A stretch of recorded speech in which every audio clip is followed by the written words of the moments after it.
अगर कोई जुआरी है तो उसको नसीहत करो, कोई शराबी है तो उसको नसीहत करो। ये मत देखो कि वो कितना पावरफुल है, कितना बड़ा सरदार है, कितने पैसे वाला है। ये मत देखो मस्जिद का सदर बड्डी का धंधा करता है, इसलिए जुम्मा में कभी मैं बड्डी पे बयान नहीं करूंगा, सूद पे बयान नहीं करूंगा। अरे ठोकर मारो, ज्यादा से ज्यादा सदर क्या करेगा, नौकरी से निकालेगा। इमाम साहब जाओ, इमाम साहब से मैं कहता हूं ये एक दरवाजा बंद कर सकता है, मेरा रहमान 70 दरवाजे और खोलेगा। हक बात के लिए, अपनी रोजी और अपनी रोटी के लिए किसी के तलवे छाटने की जरूरत नहीं। अल्लाह रज़्ज़ाक़ हकीकी है। दुनिया में थोड़ी सी तकलीफें आ सकती हैं, लेकिन मेरे अजीजों बुज़दिलों की तरह जी करके यहां से जाओगे तो हमेशा बदनाम रहोगे, हमेशा बदनाम, दुनिया में भी और आखिरत में अल्लाह के यहां पकड़ होगी। और कौम से अब मैं कहता हूं, आप भी, मुझे ये बड़ा दुख होता है। आज ही अपने कुछ हजरात ने मुझसे कहा, इमाम साहब जब मोहल्ले में कोई बुराई देखते हैं तो उसको बयान कर डालते हैं। आधा मोहल्ला तो उनका मुखालिफ हो बैठा है कि कमेटी बदलेगी तो सबसे पहले मौलाना को निकालेंगे।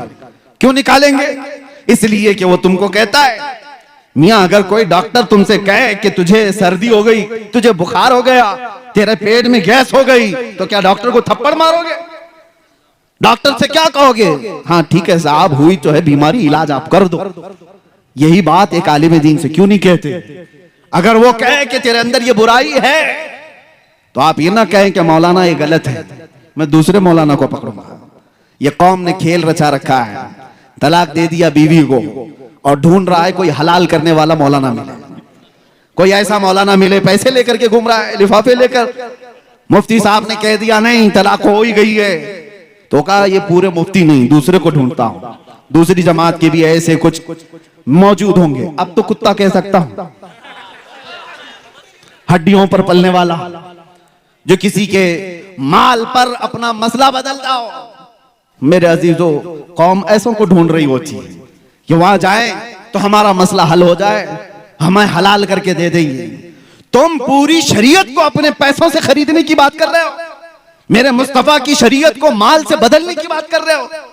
आगाह हो जाओ मेरे अजीजों, अल्लाह का अजाब करीब है और मौत के बाद क्या हिसाब दोगे? अगर तुम्हारे पास बात आ गई कि तुमने गलत किया है, सर झुका लो। आपको पता है बारगाह मुस्तफा सल्लल्लाहु तआला अलैहि वसल्लम में एक साहबी ऐसे आए, रो रहे थे। पूछा गया था क्या हुआ इनको? कहा उन्होंने कि मुझसे गलती हो गई, गुनाह हो गया है, जिना हो गया है। कौन बयान करेगा आज ये चीज? हुजूर ने अपना चेहरा फेर लिया, कहा जाओ तुम। वो गिर गए, कहा अगर आपने पाक नहीं किया तो फिर मैं किसके पास जाऊंगा? या रसूल अल्लाह, तुझसे जो मुंह छुपाऊं तो करूं किसके सामने? मेरे आका ने खड़ा करके पूछा, होश में बोल रहे हो? नशे में तो नहीं, गुस्से में या मदहोशी में तो नहीं? उन्होंने 3 बार इकरार किया। हुजूर ने पूछा तुम्हें पता है इसकी सजा क्या है? पत्थरों से मार करके सजा हिलाक कर दिया जाएगा, रजम, जिना पर इस्लाम में बड़ी सजा है। उन्होंने कहा हाँ मुझे पता है, फिर भी मैं कह रहा हूं। हुजूर ने हुक्म भी दिया सहाबा को ले जाओ इनको रजम करो। इकरार जुर्म किया है, सहाबा लेकर के भी गए जबल अनम पहाड़ी के पास और उनको पत्थरों से हिलाक भी कर दिया गया। वो इंतकाल कर गए। मेरे अजीजों, ये वो लोग थे जो अपनी आखिरत से डरते थे। उन्हें पता था इस्लाम दुनिया में ज्यादा से ज्यादा मौत तक की सजा हो जाएगी, लेकिन आखिरत की सजा कौन बर्दाश्त करेगा? वहां तो मौत है ही नहीं, वहां मौत है ही नहीं आखिरत में। जिसको सजा दी जाएगी वो कंटिन्यू हो जाएगी, इसलिए आखिरत की सजा से डरते थे। और जब कभी उनको कोई उनकी कमी बताता था तो फौरन तौबा कर लेते थे। आज हमें भी चाहिए मेरे अजीज कौम से मैं कह रहा हूं, अगर उलमा तुम्हारी किसी चीज की तरफ इशारा करें, खास तौर पर बड़ी बुराइयों में मुब्तला लोग, तो नाक भौं सकेड़ने की जरूरत नहीं, सर झुका लो। मेरा दीन यही है जो तुम्हें पाक व साफ करके अल्लाह की बारगाह में लाना चाहता है। जितने नौजवानों को उनके बुरे करतूत पर बयान किया जाता है तो वो विफल जाते हैं। मौलाना लोगों का धंधा ही है, इनका काम ही है। उन्होंने क्या तुम्हारा जीना, तुम्हारा मरना सब कुछ खरीद रखा है? कुछ नहीं है। बस उम्मत मुस्तफा होने का हमारा और आपका एक मुश्तरका दर्द है। आज उसी दर्द के साथ मैं आता हूं बयान करने के लिए कई जगहों पर। जिस इलाके में गया लोगों ने कहा मुसलमानों के मोहल्ले में नशा बहुत ज्यादा हो गया है, बेचते भी यही हैं, करते भी यही हैं, पीते भी यही हैं, पिलाते भी यही हैं। उन हाथों में नशा आ गया जिन हाथों में मेरे मुस्तफा ने कुरान पकड़ाया था। उन हाथों में आज नशा आया है जिन हाथों ने कैसर और किसरा को घुटने टेकने पर मजबूर कर दिया था। आज ये कौम इस कदर तितर बितर कैसी हो गई। मुझे दर्द इस बात का होता है कि नबी आखिर ज़मान सल्लल्लाहु अलैहि वसल्लम का हाल ये था। हुजूर फरमाते मेरे उम्मतियों तुम्हारे तलवों में कांटा भी चुभे तो उसका दर्द मुझे होता है। जिस रसूल को उम्मतियों का दर्द है तो जो उम्मती अपने आप को नशे में बर्बाद कर रहा हो वो अपने नबी को कितनी ईजा दे रहा है, कितनी तकलीफें दे रहा है। लोग तुम्हें नहीं कोसते, तुम्हें देख करके मेरे आका सल्लल्लाहु अलैहि वसल्लम तक अगर किसी की उंगली उठ गई तो तुमसे ज्यादा बदनसीब कौन हो सकता है। अगर किसी ने कहा मोहम्मद के गुलाम ऐसे हैं तो उसने तो नबी से जोड़ करके कहा अपने आप को इतना बना लो कि मेरे नबी पाक सल्लल्लाहु अलैहि वसल्लम तक किसी की उंगली जाने न पाए। आज जो ये गुस्ताखियों का माहौल बढ़ गया उसकी वजह यही है जो मैंने शुरू में कहा, दीवार क्या गिरी मेरे खस्ता मकान। ये कौम के अंदर जो बदहाली आई हर किसी ने हम पर गुजरना शुरू कर दिया है। हर कोई कभी दीन पर, कभी कुरान पर, कभी नबी पाक पर, कभी खुदा पर। बातें अब कलमे तक आ गई, बातें अब अजानों तक आ गई। ये सारी चीजें आई क्यों? तुमने आने दिया है, तुम्हारे अमाल ने, तुम्हारे अखलाक ने। उठो वो गर न हश्र न होगा फिर कभी, दौड़ो के जमाना चाल अपनी चल गया। कुव्वत इश्क से हर पस्त को बाला कर दो, दहर में नामे मोहम्मद से उजाला कर दो। ये सब हालात अपनी जगह पर, लेकिन मैं मायूस करने के लिए नहीं जाता किसी भी जगह। तौबा कर लो तो हमारा बिखरा हुआ सारा का सारा वापस आ जाएगा। हमारी खोई हुई ताकत, हमारी इज्जत वो पलट आएगी। ज्यादा दूर नहीं है, अभी सवेरा है, पलट आओ। अल्लाह ने जिंदगियां दे रखी हैं, अभी मरने से पहले जो बंदा तौबा करके संभल गया उसके लिए कुरान का वादा है, वला तहीनु वला तहज़नु व अंतुमुल अअलौन इन कुंतुम मुमिनीन। घबराओ मत, परेशान मत हो, तुम सबसे ज्यादा बुलंदी पर रहोगे। शर्त यह है कि मेरे नबी के गुलाम बन जाओ। ईमान वाला उसी को कहते हैं जो सारी कायनात से ज्यादा अपने नबी से मोहब्बत करे। वो ईमान वालों की कामयाबी का दावा कुरान कहता है, कद अफलहल मुमिनून। ईमान वाले कामयाब हो चुके, होंगे नहीं, हो चुके। लेकिन ईमान वाला बन करके तो दिखाए कोई, बने कोई ईमान वाला। मेरे अजीजों सिर्फ उस एक दौलत की जरूरत है जो चीज अब हमारे पास आखिरी बची हुई। अभी हमारे पास बचा क्या है पता है? इक्तिदार, सियासत, ताकत, हुकूमत, माल, असबाब सब चले गए, खत्म हो गए। वो किस्से पारी ना है, पुराने जमाने के किस्से जो के कहा करते थे हमारा बाप बादशाह था, अब तुम क्या हो। हमारे पास कुछ नहीं रहा, सब लुट गया है। इज्जतें तक चली गई, हमारी माँ और बच्चियों को भी लोगों ने नंगा कर दिया है। बचा क्या है? अखलाक, हया सब खत्म कर दिया गया। लेकिन इन सब चीजों के लुट जाने के बाद भी मैंने महसूस किया है कि एक चीज बाकी है जो इन्हें अभी जिंदा रखी है। आज भी अगर ये जिंदा कौम नहीं होती तो 24 घंटे मीडिया इन पर भोग क्यों रही होती? क्यों निशाने पर रखी हुई है? कुछ बात तो है ना, कोई बात तो है जो तुम्हें जिंदा रखी है दूसरी कौमों के नजर में। वो कौन सी बात है? वो तुम्हारे चेहरे, तुम्हारी टोपियां, तुम्हारे कपड़े नहीं, तुम्हारे अंदर इश्क रसूल की जो आखिरी लौ बाकी है, ये तुम्हें जिंदा रखी हुई है।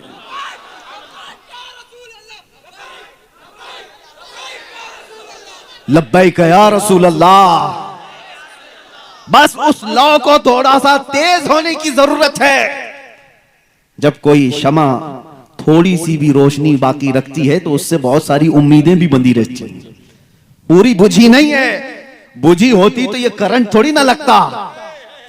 हाँ, अभी किसी ने तार छेड़ा था आई लव मोहम्मद पर, पूरी कौम गर्म हो गई थी। क्यों? हर बच्चा ऐलान करने लग गया था आई लव सैयदना मोहम्मद। अरे मैंने तो अफ्रीका में देखा, अफ्रीका में जाकर यहां छेड़खानी हो रही है, आवाज वहां पर भी उठ रही। ये पूरी दुनिया में तार जुड़ा हुआ है। एक बात मैं आपको बता दूं, हुजूर पाक सल्लल्लाहु अलैहि वसल्लम के नाम को कोई टच करता है तो तुम्हारे अंदर हरकत आती क्यों है? यह हरकत आती क्यों है? इस बात की अलामत है कि कोई चीज जिंदा रखी हुई है। अभी भी अखलाक बिगड़े हैं, अमाल बुरे हैं, ये गुनहगार हैं लेकिन गद्दार नहीं है। ये इस बात की अलामत है जो जिंदा रखी हुई है। वजह यही है, मैं आपको बताता हूं, जिंदा आदमी और मुर्दा आदमी में फर्क क्या है। जिंदा आदमी को 5 वोल्ट का ही करंट अगर तार लगा दो तो होगा क्या, थोड़ा सा उसको शॉक लगा दो उछल जाएगा, शॉक लगेगा उछल जाएगा। जिंदा आदमी को थोड़ा सा भी करंट लगाओ उछल जाएगा। मुर्दा आदमी को 1000 वोल्ट का भी लगाओ वो काला ही पड़ेगा, कुछ नहीं हो सकता उसका। तो नाम मोहम्मद में वो करंट है कि इस कौम को थोड़ा सा भी टच कर दिया जाए तो सबकी हरकतें बेदार हो जाती हैं, सबकी हरकतें बेदार होती हैं। यही तो बात है कि मुअज्जिन मस्जिद से ऐलान कर रहा होता है अशहदु अन्ना मुहम्मदर रसूलुल्लाह। हमारे बच्चों को, जवानों को कोई कह नहीं रहा होता, लेकिन अंगूठे लबों तक चले जाते और आंखों से लगा लिए जाते। कौन कहता है ये अंगूठे लगाओ? मुअज्जिन तो नहीं कहता, वो उधर खड़े होकर अपने नबी का नाम ले रहा है, इधर उंगलियों में हरकत पैदा हो जाती है, चूमने का दिल कर रहा है, चूमने का दिल कर रहा है। ये तुम्हारे अंदर मौजूद वो आखिरी रोशनी है मोहब्बत मुस्तफा की। और एक वो खबीस जिसके अंदर से हुजूर की मोहब्बत चली गई, उसके सामने जितना भी जिक्र करो, जाहिर सी बात है मरे हुए आदमी को 1000 वोल्ट का भी लगाओ वो काला ही पड़ेगा, मुर्दे को कुछ असर नहीं होगा, कुछ नहीं होता। ऐसे मुर्दे हमने अब भी बहुत देखे हैं। उनकी टोपियों पे मत जाना, उनके पायजामों पे भी मत जाना, उनके कपड़ों पे भी मत जाना, उनकी बड़ी जमातों पे भी मत जाना। जब इश्क मुस्तफा नहीं है तो लोटे लेके घूमने घुमाने से कुछ नहीं होता, और इश्क मुस्तफा हो तो व्हील चेयर पर भी बैठे धरती को हिला कर रखता है।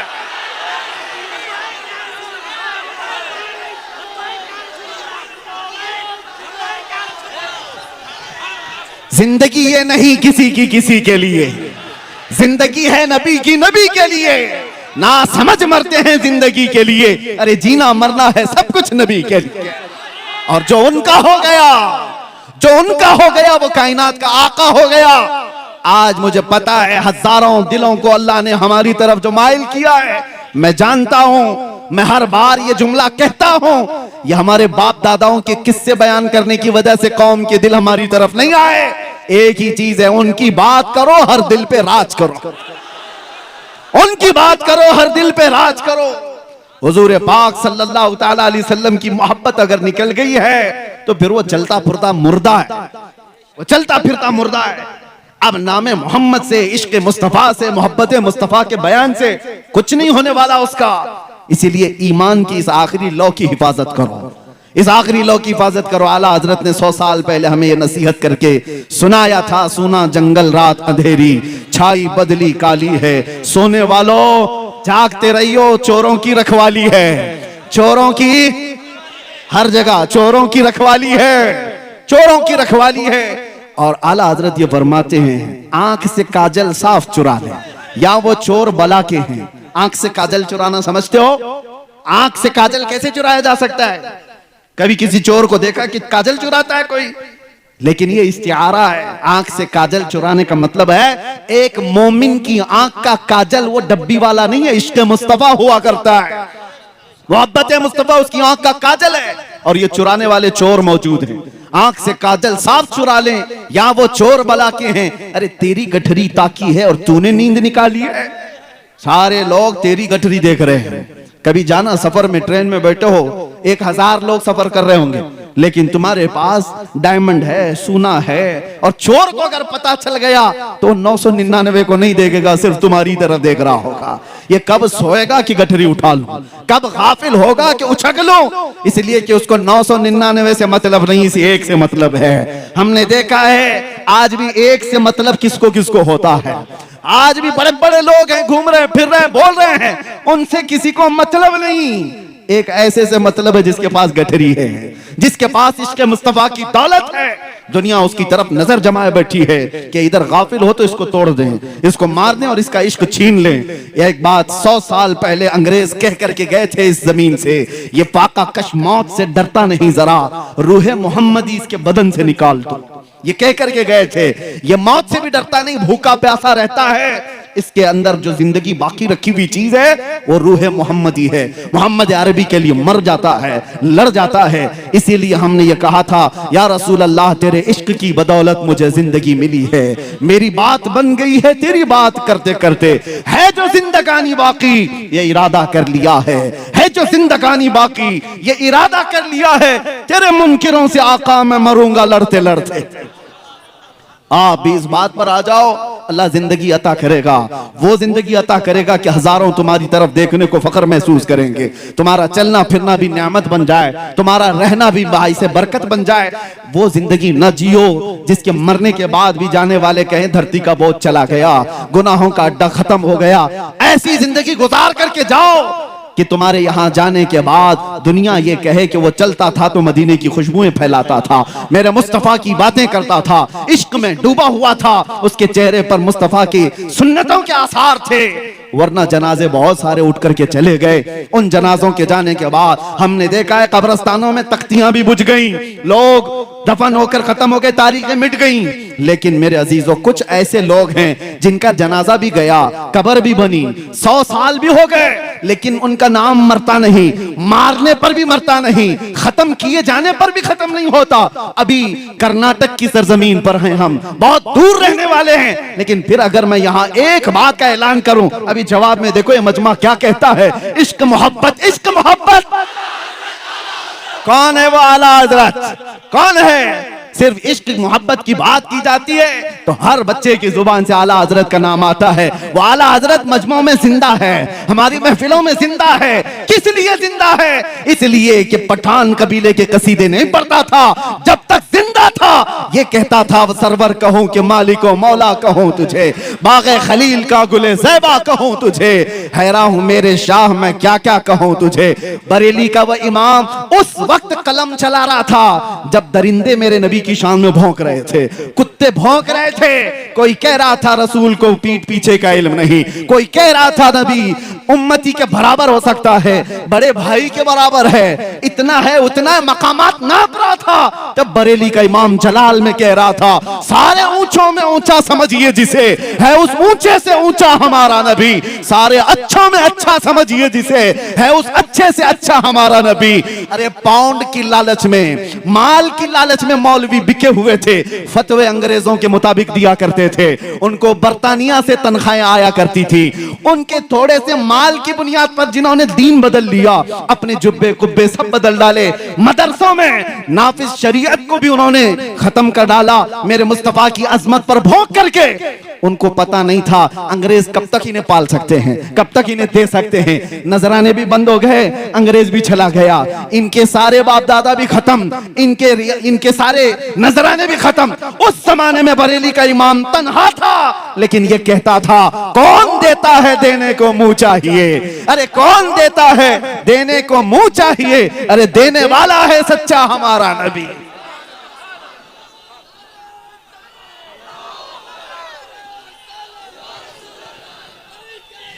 बस तवज्जो, आपका ये मजमा सिरा वाले अल्हम्दुलिल्लाह आपने अपने इश्क और अपनी मोहब्बतों का इजहार किया है। आखिर में मैं ये कह करके जाऊंगा, हक बात के लिए हमेशा खड़े रहे उलमाए ज़वील एहतराम और अवाम अहले सुन्नत व जमात हक बात कहेंगे और हक पर अमल भी करते रहेंगे। आओ बारगाह मुस्तफा में अपने आप को सुपुर्द करते हुए यूं कहते हैं, या रसूल अल्लाह मरने से पहले सिर्फ इतनी ख्वाहिश है, चमक तुझसे पाते हैं सब पाने वाले, मेरा दिल भी चमका दे चमकाने वाले, लब्बैक या रसूल अल्लाह।